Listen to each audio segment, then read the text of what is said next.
இளைய பாரத நேயர்களுக்கு வணக்கம். அதாவது நம்ம வந்து பாண்டிச்சேரியில் எந்த மாதிரி விஷயங்கள் நடந்துட்டுருக்கு, எப்படி இருக்குன்ற விஷயங்களை பார்த்துட்டு வந்துட்டுருக்கோம். இப்போ வந்து பார்த்தோன்னா லா அண்ட் ஆர்டர் சிச்சுவேஷன் எப்படி இருக்குது பாண்டிச்சேரி அப்படிங்கிறத பற்றி ஃபுல்லாக நம்ம பார்க்க போகிறோம்.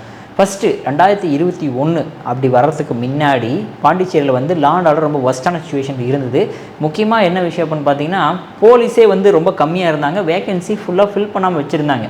ஸோ ஃபஸ்ட்டு 2021 அதாவது மோடி தலைமையில் ரங்கசாமி கவர்மெண்ட்டும் அதேமாதிரி ஹோம் மினிஸ்டர் இருக்கக்கூடிய நமச்சிவாயம் இவங்க வந்த உடனே வேலை என்ன செஞ்சாங்க அப்படின்னா, ஃபஸ்ட் அந்த ரெக்ரூட்மெண்ட் அதாவது வேலைகளும் ஃபுல்ஃபில் பண்ணுங்கள், முழுமையாக பூர்த்தி அடைங்க அப்படின்ட்டு 1000 police men and police women 2 பேர்த்தையும், பெண்களும் ஆண்கள் 2 பேர்த்தையும் 1000 போலீஸ் எடுத்தாங்க. எடுத்த உடனே சொல்லவே வேண்டாம், போலீஸ் அதிகமானாவே ஆட்டோமேட்டிக்காக க்ரைம் ரேட் கம்மியாக ஆரம்பிக்கும். ஸோ அந்த மாதிரி கம்மியாக ஆரம்பிச்சிது. ஸோ நிறைய ஆப்ரேஷன்ஸ் கொண்டு வந்தாங்க. ஃபார் எக்ஸாம்பிள் எடுத்து சொன்னால் ஆப்ரேஷன் த்ரிஷூல் அப்படின்னு ஒன்று கொண்டு வந்தாங்க. வந்த உடனே ஃபஸ்ட்டு இருக்கக்கூடிய எல்லா கிரிமினல்ஸு ஓகேவா, இந்த கேங் வார் பண்ணுறவன், ஓகேங்களா, இந்த தாதான்னு சொல்லி சுற்றிட்டு இருக்கவன், இந்த ரவுடித்தனம் பண்ணி சுற்றிட்டு இருக்கவன், இந்த குரூப்பாக ஆட்களை வச்சுட்டு மிரட்டி ஆட்களை இது பண்ணிகிட்டு இருக்கவன், அவனை எல்லாத்தையுமே கொத்தா தூக்குங்கடா அப்படின்ட்டு ஆப்ரேஷன் த்ரிஷூல்னு ஒன்று கொண்டு வந்தாங்க. வந்தவொடனே 100க்கும் மேற்பட்ட அந்த மாதிரி ரவுடிகளை வந்து பிடிச்சி அரெஸ்ட் பண்ணாங்க. ஆட்டோமேட்டிக்காக என்னாச்சு அப்படின்னு பார்த்தீங்கன்னா, க்ரைம் ரேட் கம்மியாக ஆரம்பிச்சது. அப்படி ஒரு பக்கம். இன்னொரு பக்கம் பார்த்தீங்கன்னா ஆப்ரேஷன் விடியல் அப்படின்னு ஒன்று. ஆப்ரேஷன் விடியல் எதுக்காக கொண்டு வந்தாங்க அப்படின்னா, இந்த மாதிரி போதைப்பொருள் கடத்துறவனுங்க, போதைப்பொருளையே ஒரு இளைஞர்களுக்கு கொடுத்து வேணுக்குனே அவங்களை வந்து தப்பான விஷயங்களை தூண்டி விடுறவனுங்க, இந்த மாதிரி விஷயங்களுக்கு வந்து அதே மாதிரி எங்கெங்கெல்லாம் கஞ்சா இருக்குது, போதைப்பொருள் இருக்குது, அந்த மாதிரி விஷயங்களை வந்து கைப்பற்றதாகட்டும், இந்த மாதிரி கொண்டு வந்தது தான் ஆப்ரேஷன் விடியல் அப்படின்ட்டு. இந்த ஆப்ரேஷன் விடியலில் பார்த்தோம் அப்படின்னா கிட்டத்தட்ட 1000 கிலோகிராமுக்கு மேற்பட்ட நார்கோட்டிக் ட்ரக்ஸை வந்து சீஸ் பண்ணியிருந்தாங்க. ஸோ ஆட்டோமேட்டிக்காக வந்து இளைஞர்கள் வந்து இந்த போதைப்பொருளுக்கு அடிமையாகாமல் மீண்டு வரக்கூடிய விஷயங்களும் வந்து பாண்டிச்சேரியில் நடந்துட்டு தான் இருந்தது. அதுக்கப்புறமேட்டு ஃபேக் மெடிசின்ஸு, அதாவது தேவையில்லாத அந்த போதைப் பொருள்களே மாத்திரைகள்னு சில விஷயங்கள் இருக்கும். அதே மாதிரி வந்து நல்ல மாத்திரைகளுக்கு பதிலாக கம்மியான ரேட்டில் தப்பான மாத்திரைகளுமே வந்து இங்கே உள்ளா வந்துட்டு இருந்தது. அதையுமே ஃபுல் அண்ட் ஃபுல்லாக வந்து ஒழிச்சு கட்டினாங்க பாண்டிச்சேரி கவர்மெண்ட். இந்த மாதிரி பல பிரச்சனைகள், பல ஆப்ரேஷன்ஸ் வந்து கொண்டு வந்த நம்ம பாண்டிச்சேரி கவர்மெண்ட் எப்பவுமே ரவுடிகள் வந்தாங்க அப்படின்னா, சார் நாங்கள் கொஞ்சம் இந்த மாதிரி பெரிய ஆட்களோட கையாள்கள் சார் அப்படின்னு சொல்லிட்டு உடனே அங்கேருந்து எஸ்கேப் ஆகிறதுக்கான விஷயம், சார் இந்த பொலிட்டீஷியன், இந்த எம்எல்ஏ எனக்கு தெரிஞ்சவர், சார் இந்த எம்பி எனக்கு தெரிஞ்சவர், ஸோ இந்த மாதிரி சொல்லி எஸ்கேப் ஆகலாம் அப்படின்னு நினைக்கும் போது பாண்டிச்சேரி கவர்மெண்ட் அதுக்கு வந்து பேச்சுவார்த்தையே கிடையாது, நான் நெகோஷியபிள் பேச்சுவார்த்தைன்ற ஒரு விஷயமே கிடையாது, தம்பி நீ தப்பு பண்ணியிருக்க, நீ உள்ளே போயிட்டு வா அப்படின்ற மாதிரி ஒரு ஸ்ட்ரிக்டான ஒரு லா அண்ட் ஆர்டரை வந்து மெயின்டைன் பண்ணிட்டு இருந்தாங்க பாண்டிச்சேரியில். அதே மாதிரி மக்கள் மன்றம், ஸோ இந்த மாதிரி பெரிய பெரிய கிரைம்ஸ்க்குலாம் ஆப்ரேஷன் கொண்டு வந்துட்டு சின்ன விஷயங்கள், நிறைய விஷயங்கள் நடக்கும் பார்த்தீங்களா நம்ம ஊரில், வில்லேஜில், அந்த மாதிரி விஷயங்களுக்காக மக்கள் மன்றம்னு ஒன்று கொண்டு வந்தாங்க. மக்கள் மன்றம் யார் நடத்துகிறாங்க அப்படின்னா இந்த போலீஸ் டிபார்ட்மெண்ட் தான் நடத்துது. போலீஸ் உங்களது நண்பன் அப்படின்னு சொல்கிறது மட்டும் இல்லாமல் அதை நடைமுறைப்படுத்தி காட்டணும் அப்படின்றதுக்காக இந்த போலீஸ் டிபார்ட்மெண்ட் மக்கள் மன்றம் ஒன்று நடத்தி அதில் வந்து 10,000க்கு மேலான கேசஸ், சார் இந்த மாதிரி இந்த விஷயங்கள் நடக்குது சார் இவன் என்ற சண்டைக்கு வரா சார், இந்த மாதிரி பிரச்சனைகள் நடக்குது சார் வாய்க்கா வரப்போ சார் அப்படின்ற மாதிரி 10,000 கேஸ்கள் வாங்கினது ஒரு பெரிய விஷயம் இல்லை. ஏன்னா வந்தவொடனே தம்பி எழுதிட்டே அவன் பிரச்சனை அப்படின்னு எழுதிட்டு மட்டும் போகிறது கிடையாது.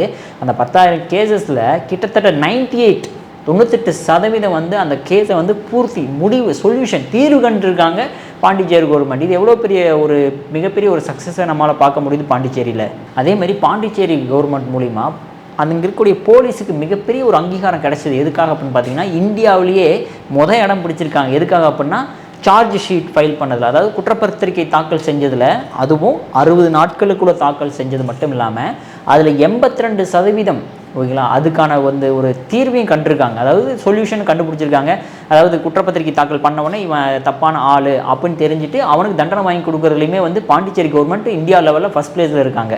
அதே மாதிரி பாண்டிச்சேரியில் பகூர் போலீஸ் ஸ்டேஷன் ஒரு போலீஸ் ஸ்டேஷன் இருக்குது. இந்த போலீஸ் ஸ்டேஷன் வந்து இந்தியா லெவலில் 8th பெஸ்ட் பெர்ஃபார்மிங் போலீஸ் ஸ்டேஷனாக இருக்குது. பெஸ்ட் பெர்ஃபார்மன்ஸ் போலீஸ் ஸ்டேஷன் அப்படின்னா இந்த 2025 மினிஸ்ட்ரி ஆஃப் ஹோம் அஃபேர்ஸ் நம்ம சென்ட்ரல் கவர்மெண்ட் வந்து ஒரு பட்டியல் விடுவாங்க. அதாவது இந்தியா லெவலில் எது பெஸ்ட்டான போலீஸ் ஸ்டேஷன், அது பெஸ்ட்டான போலீஸ் ஸ்டேஷன் எப்படி அப்படின்னு பார்த்தீங்கன்னா இன்ஃப்ராஸ்ட்ரக்சர் ஆகட்டும், அதே மாதிரி வந்து கிரைம் ரேட்டு குறைக்கிறதாகட்டும், அதே மாதிரி அங்கே இருக்கக்கூடிய பீஸ், அதாவது மக்கள் வந்து அமைதியான வாழ்க்கையை வாழ்கிறாங்களாகட்டும், இந்த மாதிரி நிறைய ஒரு பொசிஷன், அதாவது ஃபங்க்ஷன்ஸை வச்சுக்கிட்டு அவங்க வந்து ஒவ்வொரு போலீஸ் ஸ்டேஷனுமே வந்து எது பெஸ்ட்டான போலீஸ் ஸ்டேஷன் அப்படின்ற மாதிரி ஒரு ரேங்கிங் கொடுப்பாங்க. அதில் வந்து பாண்டிச்சேரி சேர்ந்த பகூர் போலீஸ் ஸ்டேஷன் அப்படிங்கிறது வந்து இந்தியா லெவலில் 8th பிளேஸ் வாங்கியிருக்கு டிசம்பர் 2025. அதே மாதிரி பெண்கள் பாதுகாப்புக்காக வீரமங்கை புதுச்சேரி உமன்ஸ் காப் டீம் அப்படின்னு செப்பரேட்டாகவே ஒரு உமன் போலீஸ் டீமை வந்து ரெடி பண்ணாங்க. அவங்க வந்து எப்பவுமே ஸ்கூட்டர், பைக்கு, இந்த மாதிரி விஷயங்களில் நைட்டில் பேட்ரோல் ஆகட்டும், மற்றபடி ஒரு பெண்களுக்கு பாதுகாப்பு முன்னுரிமை கொடுக்குற விஷயங்கள் ஆகட்டும், அங்கே போகிறதாகட்டும், இந்த மாதிரி விஷயங்களை வந்து போலீஸ் ஆஃபீஸர்ஸ், உமன் போலீஸ் ஆஃபீஸரே ஃபுல்லாக இறங்கி லிங்க் ஆகி மக்களோட மக்களாக பெண்களோட பெண்களாக வந்து லிங்க் ஆகி அதை வந்து முன்னெடுத்து வந்துக்கிட்டு இருந்தாங்க பெண்கள் சேஃப்டிக்காக. அது மட்டும் இல்லாமல் நம்ம ஆல்ரெடி நிறைய டைம் பார்த்துருக்கோம் மித்ரா SOS ஆப் அப்படின்றது. ஒரு எமர்ஜென்சி சுச்சுவேஷனில் வந்து பெண்கள் வந்து சேஃப்டியாக ஒரு ஃபீல் பண்ணல அப்படிங்கும்போது உடனே இந்த ஆப் மூலிமா வந்து நம்ம போலீஸுக்கு தெரிவித்தோம் அப்படின்னா உடனே அங்கே வந்து ஸ்டெப்ஸ் எடுப்பாங்க. அதே மாதிரி GPS எனேபிள்டு பிங்க் பேட்ரோல் சிஸ்டம்னு ஒன்று இருக்குது. ஸோ அந்த மூலிமா பெண்கள் ஃபுல் அண்ட் ஃபுல்லாக இதுலேயுமே வந்து என்கேஜ் ஆகலாம். எப்பவுமே பேட்ரோல்லே இருப்பாங்க பெண்கள் போலீஸ் எல்லாமே. நம்ம தமிழ்நாட்டிலே பார்த்துருப்போம் ஓகேவா, பிங்க் கலர் வண்டியில் பெண்கள் போலீஸ் போயிட்டு வரதாக எல்லாம் விஷயங்கள்லாம் பார்த்துருப்போம். அதே மாதிரி அங்கேயுமே பாண்டிச்சேரியில் இருக்குது. ஸோ அதனால் கம்பேர் டு தமிழ்நாடு நம்ம கம்பேர் பண்ணும்போது சொல்லவே தேவையில்லை, பாண்டிச்சேரி என்ன மிகப்பெரிய லெவலில் இருக்குது. ஸோ தமிழ்நாட்டில் வந்து எவ்வளோ western situation law and order இருக்குது, நம்மளால் எங்கே ஒரு பெஸ்ட் பர்ஃபார்மிங் ஒரு போலீஸ் ஸ்டேஷனை கம்பேர் பண்ண முடியல. பெண்கள் 12 மணி கூட வந்து தங்கச்சங்கிலி போட்டு தைரியமாக நடந்து போகக்கூடிய ஒரு ஆட்சி அப்படின்னு சொல்கிற மாதிரி விஷயங்கள்லாம் இங்கே வந்து பொய்யெல்லாம் சொல்கிற மாதிரி இல்லை, செயல்படுத்தி காட்டுறாங்க. அதுதான் விஷயம். அங்கே வந்து தப்பான விஷயங்கள் நடந்து பெரிய நியூஸ் ஆகி ஆனால் அதை வந்து மறைச்சி நாங்கள் நல்லா தேனாரும் பாலாரும் ஓடிக்கிட்டு இருக்குன்ற மாதிரி காட்டுறது மட்டும்தான் தமிழ்நாட்டில் வேலை நடக்கும், மீடியாவோட வேலையாக இருக்கும். ஆனால் இங்கே பாண்டிச்சேரியில் சொல்ல மாட்டாங்க, செஞ்சுட்டு அதை வந்து டேட்டாவில் காட்டுறது தான் பாண்டிச்சேரியோட வழக்கமாக இருக்குது. ஸோ அது வந்து NDA கவர்மெண்ட்டுக்கு தான் சல்யூட் பண்ணி ஆகணும்னு நம்ம சொல்லி ஆகணும். நன்றி, வணக்கம்.